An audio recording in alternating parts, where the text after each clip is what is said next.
डफळापूर तालुका जत जिल्हा सांगली येथे ST bus व मोटरसायकल अपघातात तरुणाचा जागीच मृत्यू. डफळापूर येथील घटना. बस चालकावर जत पोलिसांमध्ये गुन्हा दाखल. जत कवठेमंकाळ रस्त्यावरती डफळापूर हद्दीत भरधाव वेगाने निघालेल्या बसने दुचाकी स्वाराला समोरून धडक दिल्याने त्यामध्ये तरुणाचा मृत्यू झाला असून शिरीष नामदेव जाधव वय वर्ष 23 राहणार खलाटी तालुका जत जिल्हा सांगली असे या मृत तरुणाचे नाव असून गुरुवारी दिनांक 16 एप्रिल रोजी दुपारी 3 ते 3:30 वाजण्याच्या सुमारास ही घटना घडली असून मृताचे वडील नामदेव जाधव यांनी जत पोलिसात फिर्याद दिली आहे.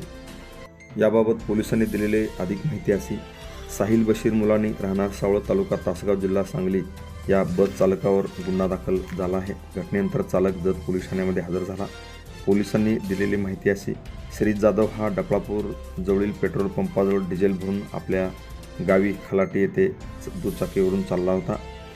त्यावेळी रस्ता ओलांडत असताना भरधाव वेगाने कवठेमंकाळकडे जाणाऱ्या बस MH10 DT 3961 या एसटी बसने दुचाकीवरील आशिष जाधव याला जोराची धडक देत त्याला फरफटत पुढे नेले.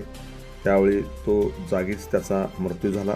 या घटनेनंतर जत पोलीस ठाण्यात ड्रायव्हर हजर झाला असून या घटनेची माहिती मिळताच अनेक त्यांचे नातेवाईक मोठ्या प्रमाणात जत येथील ग्रामीण रुग्णालयामध्ये जमा झाले होते.